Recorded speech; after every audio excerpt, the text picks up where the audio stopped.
ಕರ್ನಾಟಕದ ಇಂದಿನ ಹವಾಮಾನ, ಮುಂದಿನ 2 ದಿನಗಳ ಮಳೆ ಸೂಚನೆ, ಪ್ರಮುಖ ಮಾಹಿತಿಯೊಂದಿಗೆ ನಿಮ್ಮ ಮುಂದೆ ಬಂದಿದ್ದೇವೆ. ರಾಜ್ಯದಲ್ಲಿ ಮುಂಗಾರು ಚುರುಕುಗೊಂಡಿದ್ದು, ವಾಯುಭಾರ ಕುಸಿತ ಪರಿಣಾಮವಾಗಿ ಆಗಸ್ಟ್ 22, 23 ಕರ್ನಾಟಕದ ಹಲವು ಜಿಲ್ಲೆಗಳಲ್ಲಿ ಗುಡುಗು ಮಿಂಚು ಹಾಗೂ ಬಲವಾದ ಗಾಳಿಯೊಂದಿಗೆ ಸಾಧಾರಣದಿಂದ ಭಾರೀ ಮಳೆಯಾಗುವ ಸಾಧ್ಯತೆಗಳು ಇರುತ್ತವೆ. ಭಾರತೀಯ ಹವಾಮಾನ ಇಲಾಖೆ ಮುನ್ನೆಚ್ಚರಿಕೆ ವಹಿಸುವಂತೆ ಸೂಚನೆ ನೀಡಿದ್ದು, ವಿಶೇಷವಾಗಿ ಕರಾವಳಿ ಹಾಗೂ ಉತ್ತರ ಒಳನಾಡಿನ ಹಲವು ಭಾಗಗಳಲ್ಲಿ ಮಳೆಯ ಚಟುವಟಿಕೆ ಹೆಚ್ಚಾಗುವ ನಿರೀಕ್ಷೆ ಇದೆ. ಕರಾವಳಿ ಕರ್ನಾಟಕದಲ್ಲಿ ದಕ್ಷಿಣ ಕನ್ನಡ, ಉಡುಪಿ ಮತ್ತು ಉತ್ತರ ಕನ್ನಡ ಜಿಲ್ಲೆಗಳಲ್ಲಿ ವ್ಯಾಪಕ ಮಳೆಯಾಗುವ ಸಾಧ್ಯತೆ ಇದೆ. ಕೆಲವು ಕಡೆ ಗುಡುಗು ಮಿಂಚಿನೊಂದಿಗೆ ಭಾರೀ ಮಳೆಯಾಗುವ ಸಾಧ್ಯತೆಗಳಿರೋದ್ರಿಂದ ಜನರು ಎಚ್ಚರಿಕೆಯಿಂದ ಇರಬೇಕು. ಮಲೆನಾಡು ಭಾಗದಲ್ಲೂ ಮಳೆಯ ಪ್ರಮಾಣ ಹೆಚ್ಚಾಗುವ ನಿರೀಕ್ಷೆ ಇದೆ. ಶಿವಮೊಗ್ಗ, ಚಿಕ್ಕಮಗಳೂರು, ಕೊಡಗು, ಹಾಸನ ಜಿಲ್ಲೆಗಳ ಕೆಲವು ಕಡೆ ಉತ್ತಮ ಮಳೆಯಾಗುವ ಸಾಧ್ಯತೆಗಳಿದ್ದು, ಬೆಟ್ಟ, ಗುಡ್ಡ ಪ್ರದೇಶಗಳಲ್ಲಿ ಸಂಚರಿಸುವವರು ಮುನ್ನೆಚ್ಚರಿಕೆ ವಹಿಸುವುದು ಸೂಕ್ತ.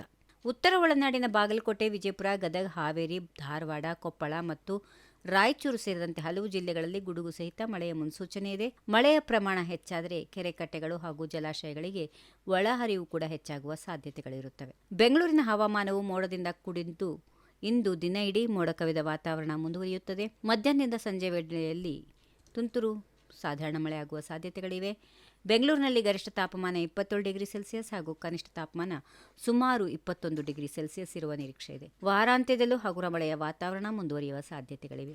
ಒಟ್ಟಾರೆಯಾಗಿ ರಾಜ್ಯದ ಹಲವು ಜಿಲ್ಲೆಗಳಲ್ಲಿ ಮುಂದಿನ 2 ದಿನ ಮಳೆಯ ಚಟುವಟಿಕೆ ಹೆಚ್ಚಾಗುವ ಸಾಧ್ಯತೆಗಳಿರೋದ್ರಿಂದ ಸಾರ್ವಜನಿಕರು ಹವಾಮಾನ ಇಲಾಖೆಯ ಮುನ್ಸೂಚನೆಗಳನ್ನು ಗಮನದಲ್ಲಿಟ್ಟುಕೊಂಡು ಅಗತ್ಯ ಮುನ್ನೆಚ್ಚರಿಕೆ ವಹಿಸುವುದು ಉತ್ತಮ. ಇಂತಹ ಪ್ರತಿದಿನದ ಕರ್ನಾಟಕ ಹವಾಮಾನ, ಮಳೆ ಮುನ್ಸೂಚನೆ ಹಾಗೂ ಜಿಲ್ಲಾವಾರು ಅಪ್ಡೇಟ್ಗಳನ್ನು ಪಡೆಯಲು ನಮ್ಮ ಚಾನೆಲ್ ಅನ್ನು ಸಬ್ಸ್ಕ್ರೈಬ್ ಮಾಡಿಕೊಳ್ಳಿ. ಈ ಮಾಹಿತಿ ನಿಮಗೆ ಉಪಯುಕ್ತ ಅನಿಸಿದರೆ ಲೈಕ್ ಮಾಡಿ. ನಿಮ್ಮ ಜಿಲ್ಲೆಯ ಹವಾಮಾನ ಯಾವ ರೀತಿಯಾಗಿರಲಿದೆ ಎನ್ನುವುದನ್ನು ಕಾಮೆಂಟ್ ಮೂಲಕ ತಿಳಿಸಿ. ಮತ್ತೊಂದು ಮಹತ್ವದ ಹವಾಮಾನದ ಅಪ್ಡೇಟ್ನೊಂದಿಗೆ ಮತ್ತೆ ಭೇಟಿಯಾಗೋಣ. ಧನ್ಯವಾದಗಳು, ನಮಸ್ಕಾರ. If you like this video, ಬೇಗ ಲೈಕ್ ಮಾಡಿ, ಕಾಮೆಂಟ್ ಮಾಡಿ, ಶೇರ್ ಮಾಡಿ ಹಾಗೂ ಯೋಯೋ ಟಿವಿ ಕನ್ನಡವನ್ನು ಸಬ್ಸ್ಕ್ರೈಬ್ ಮಾಡಿ.